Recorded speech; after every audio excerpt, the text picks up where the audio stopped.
As-tu déjà pris un moment pour réfléchir à cette question? Et si la clé de ma paix, de ma joie et de ma victoire se trouvait simplement dans ma capacité à dire merci? Bonjour et bienvenue mon ami, ma sœur en Christ. Aujourd'hui, j'aimerais te guider à travers un chemin puissant, un chemin qui transforme les cœurs et change les vies. Nous allons plonger dans le trésor spirituel qu'est la gratitude. Pas la gratitude de façade, mais celle qui jaillit du plus profond de ton âme, même au milieu des tempêtes. Si tu regardes cette vidéo, c'est peut-être parce que tu traverses des moments difficiles, ou peut-être que tu sens qu'il te manque quelque chose pour avancer avec foi. Laisse-moi te dire ceci, la gratitude n'est pas un simple mot, c'est un mode de vie. Ensemble, nous allons découvrir comment la gratitude peut devenir un pilier pour ton âme, un bouclier contre les épreuves et une porte d'entrée vers la paix de Dieu. Installe-toi confortablement. Respire profondément. Laisse ton cœur s'ouvrir et sois prêt à recevoir un message qui, je l'espère, changera ta vie. La gratitude, c'est un langage qui vient de la foi. Dans le psaume 104, il est écrit « Entrez dans ses portes avec des actions de grâce, dans ses parvis avec des chants de louange. Célébrez-le, bénissez son nom. » Les actions de grâce nous ouvrent les portes de la présence de Dieu. Souvent, nous croyons que la gratitude est une réaction aux bénédictions. Mais la gratitude est bien plus que cela. C'est une décision que nous prenons, même quand les circonstances semblent difficiles. Il y a une différence entre voir la bénédiction et voir Dieu comme la source de chaque bénédiction. Par exemple, regarde autour de toi. Respire. Sens l'air entrer dans tes poumons. C'est un cadeau.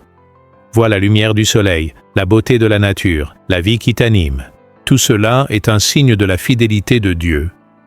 Quand tu choisis de voir ces signes, même dans les détails, ton cœur commence à changer. La gratitude nous enseigne à regarder au-delà des circonstances pour voir celui qui est fidèle en petite chose. Je t'invite à méditer maintenant. Qu'est-ce que tu tiens pour acquis? Quelles sont ces petites choses pour lesquelles tu n'as peut-être pas dit merci? Prends quelques instants pour les nommer, dans ton cœur ou à haute voix.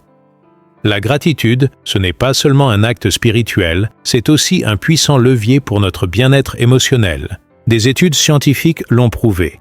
Les personnes qui pratiquent la gratitude sont plus heureuses, plus résilientes et moins sujettes à la dépression.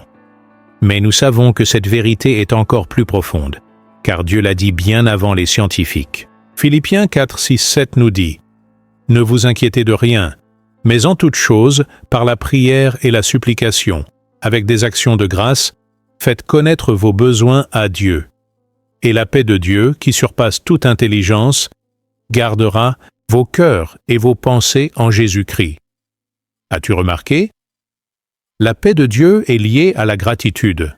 Quand tu remercies Dieu, même au milieu de tes difficultés, tu ouvres la porte à sa paix. Peut-être que tu es accablé aujourd'hui.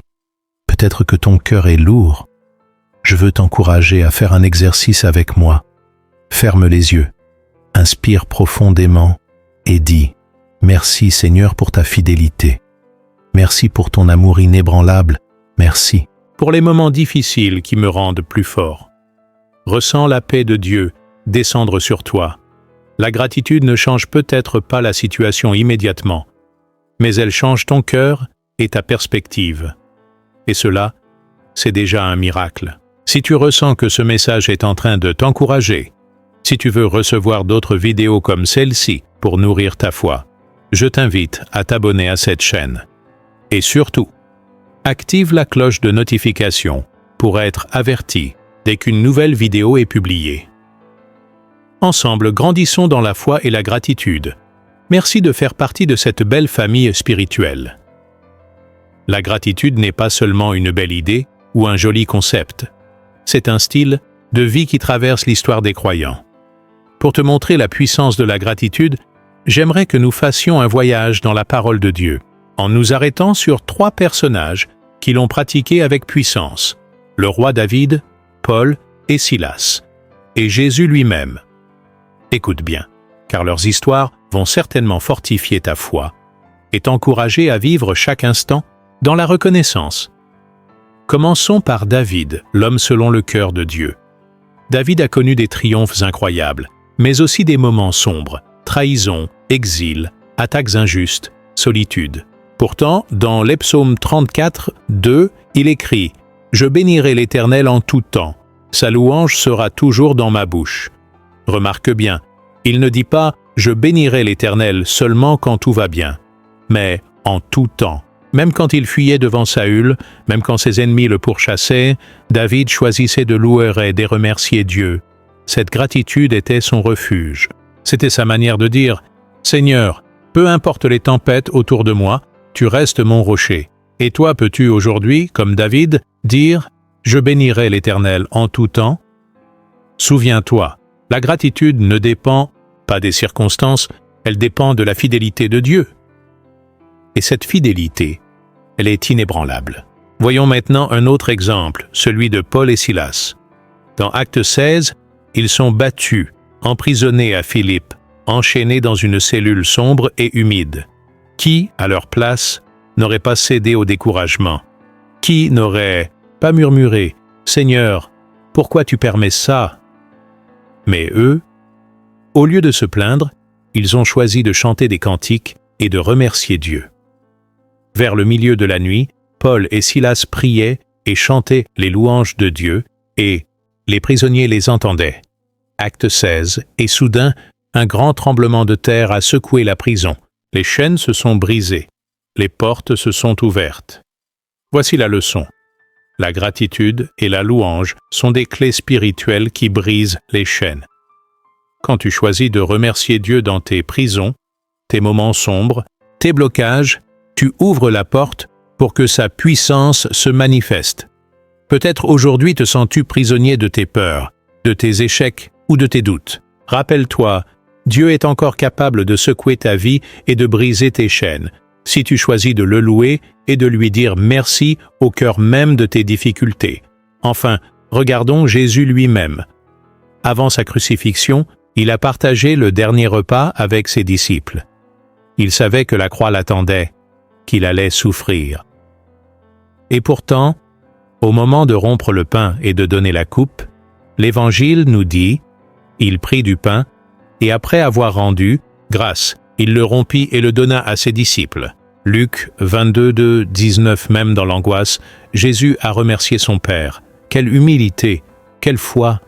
Il nous montre que la gratitude n'est pas seulement pour les moments de joie, mais aussi pour les moments de sacrifice. Par cet acte de reconnaissance, Jésus a sanctifié la douleur et ouvert la voie, pour que tu puisses toi aussi dire merci, même quand ton chemin est dur. Aujourd'hui, si ton cœur est lourd, pense à Jésus qui a rendu grâce, même à la veille de la croix. Sa force est en toi, son esprit te soutient, et sa gratitude parfaite est ton modèle. Oui, chers frères et sœurs, David, Paul, Silas et Jésus nous rappellent une vérité puissante. La gratitude est une arme spirituelle. Elle libère, elle console, elle fortifie. Alors, la question pour toi est simple.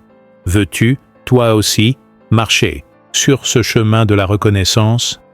Souviens-toi, un cœur reconnaissant attire la faveur de Dieu et ouvre la porte à des miracles inattendus. Ne sous-estime jamais la puissance d'un simple « Merci Seigneur » prononcé avec foi.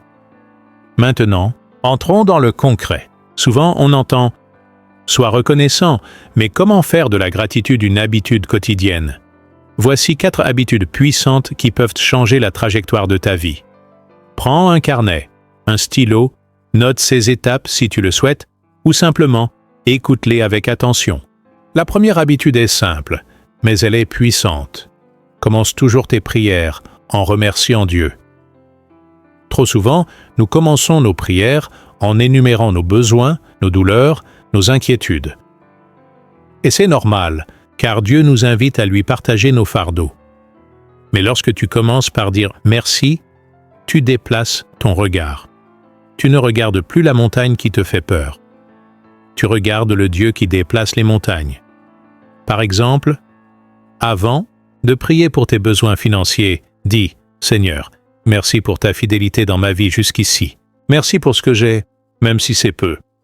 Avant de demander la guérison, dis « Seigneur, merci pour le souffle de vie, pour chaque instant que tu me donnes. » Cette attitude de reconnaissance prépare ton cœur à recevoir avec confiance et humilité. Et tu verras, plus tu remercies, plus tu réalises à quel point tu es déjà béni. Dieu honore un cœur qui sait le remercier. La deuxième habitude, c'est de tenir un journal de gratitude. Chaque jour, note 3 choses pour lesquelles tu es reconnaissant. Même les plus petites choses. Pourquoi? Parce qu'écrire, c'est ancré. Ce que tu écris ne reste pas seulement dans ta tête, ça descend dans ton cœur.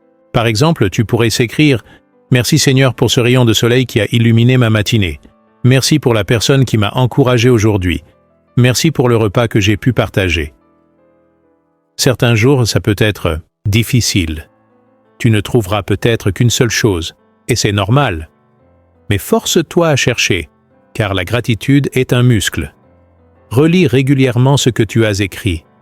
Tu verras combien Dieu a été présent, même quand tu ne t'en rendais pas compte.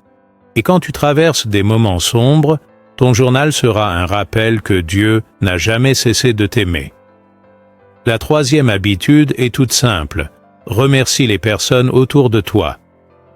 Dieu nous bénit souvent à travers les autres. Prends un instant pour dire à quelqu'un merci. Merci pour ton sourire. Merci pour ton écoute. Merci pour ton aide. Ces mots, parfois simples, ont le pouvoir de guérir un cœur fatigué. Et plus tu remercies les autres, plus tu ouvres ton cœur à la gratitude envers Dieu. Parce que la gratitude est contagieuse. Elle se propage. Elle transforme les relations. Elle transforme les cœurs. La quatrième habitude est essentielle. Médite chaque jour les promesses de Dieu. Pourquoi?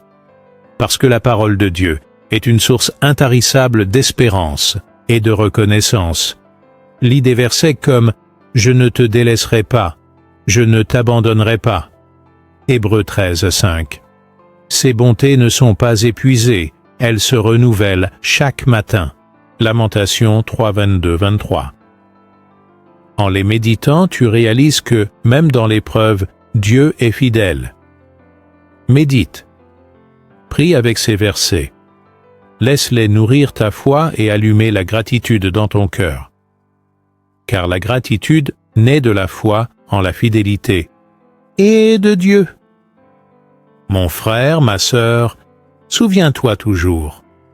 La gratitude est un choix qui ouvre ton cœur au miracle de Dieu. Peu importe ce que tu vis en ce moment, choisis aujourd'hui de dire merci. Merci pour la vie.